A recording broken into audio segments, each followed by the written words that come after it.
everyone, welcome to Exploring Healthy Mind with me, Omowale Adebowale. Today we are going to be exploring anxiety disorder, and I would like to please ask for a few minutes of your time with me as we look into the different kinds of anxiety disorder that we have. But before we go into today's topic of discussion, I would like to say a very big thank you to everyone who has watched our previous video, people that have subscribed to our channel, and those who have liked the videos. Please, I would like to ask you also, if you're watching today, to please click the like button and also click the subscribe button, so that when we upload other videos, you'll be able to catch them as soon as we are uploading them. And lastly, I would also want to thank all the people that have supported our Feeding Vulnerable African Family fundraising appeal. I thank you all for all your donation. We are still getting requests for support, so if you are out there and you are yet to support this project, you can find our donation page on GoFundMe, and you can also donate via our Facebook page. All the links that you need to be clicking on will be displayed on this video. We are counting on your support. Thank you very much. Talking about anxiety disorders. Before we start to explain anxiety disorders, let us first start by explaining what anxiety itself means. In our last video, we said that anxiety is one of the most common mental health problems that you can find. Today, I would like to give you two different definitions of anxiety. Anxiety can be defined as a feeling of worry, nervousness, or unease about an unknown situation.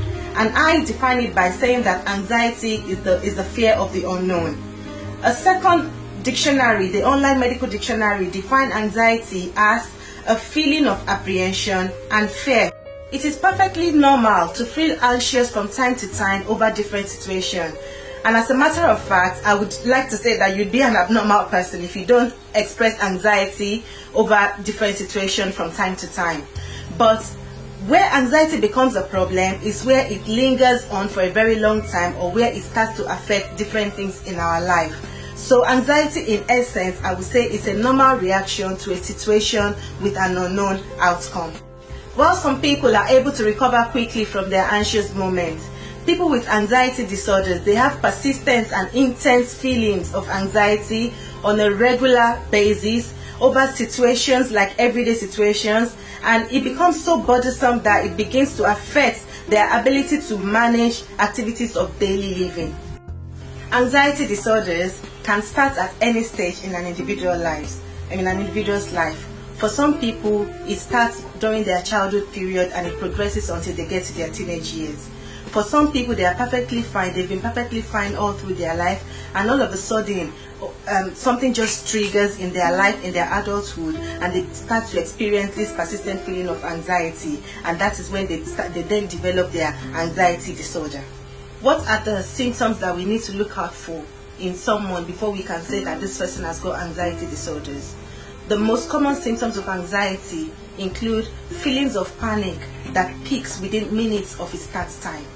And for some people, it could be persistent feelings of nervousness and restlessness. For some people, they feel tense. In some people, it is palpitations, while other people, it is sweating, especially in the palm. Some people would describe their anxiety as a feeling of stress. For some people, it is hyperventilation, that is rapid breathing.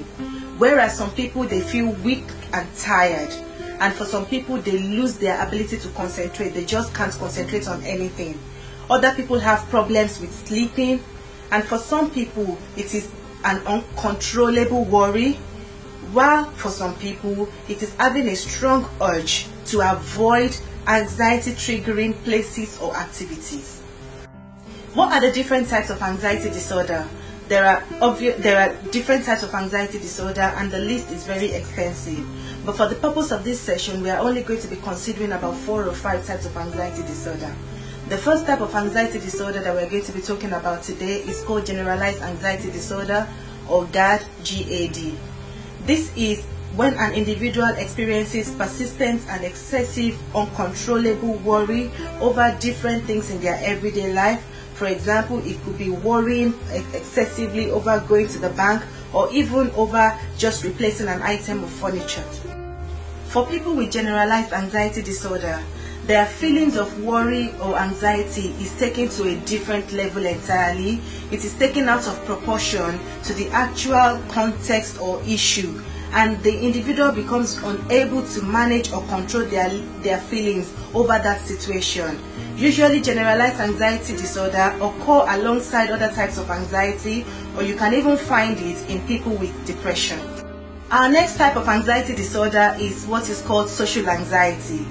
Social anxiety is when an individual experiences intense level of anxiety and fear triggered by social situations such as going to school, going on public transport, going on to workplace, and even other public places in which the individual might then come in contact with other people.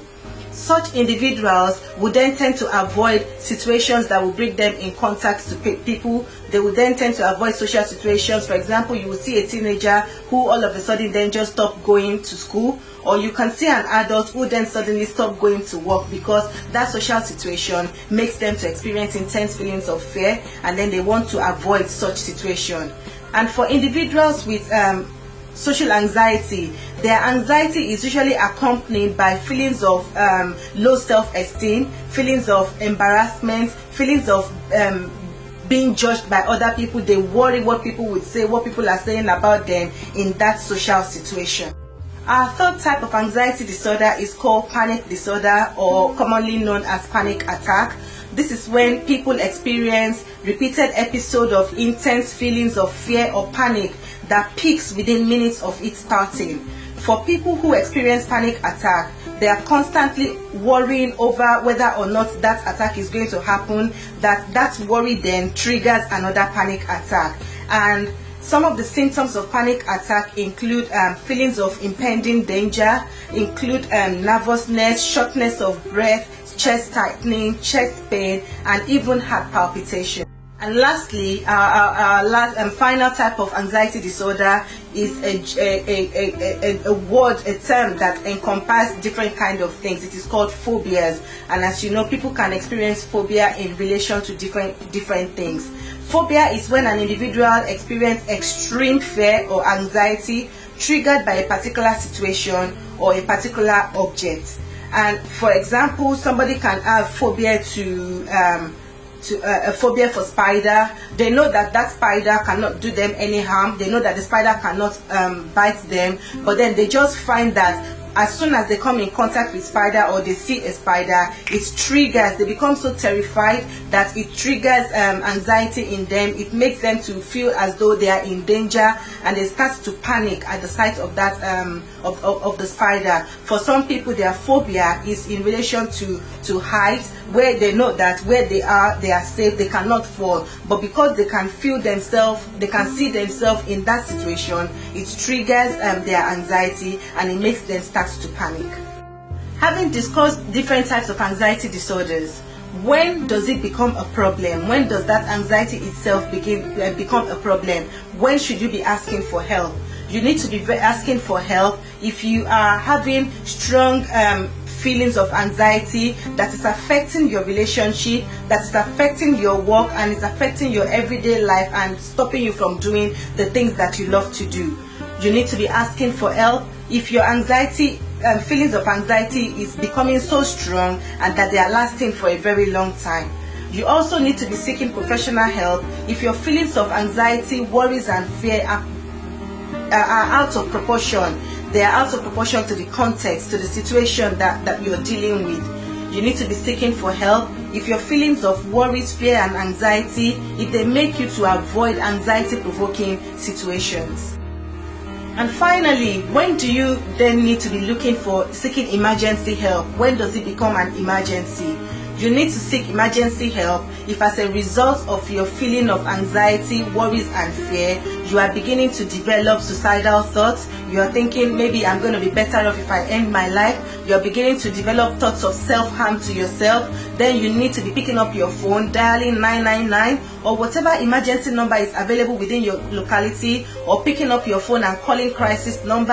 At the end of this video, we are going to be putting links to different crisis numbers that are available in different areas. And if you cannot find yours, just make sure that you look for one and pick up your phone, or you can just walk into the nearest accident and emergency and make sure that you are finding somebody to help you to be able to get over this situation that is causing you significant distress. if you've made it till now, thank you very much for staying in tune. I hope you've been able to learn one or two things from today's session. Please like this video, subscribe to our channel so that you can stay in touch with other subsequent videos that we're going to be uploading. And until next time when I come again, thank you very much. Bye bye.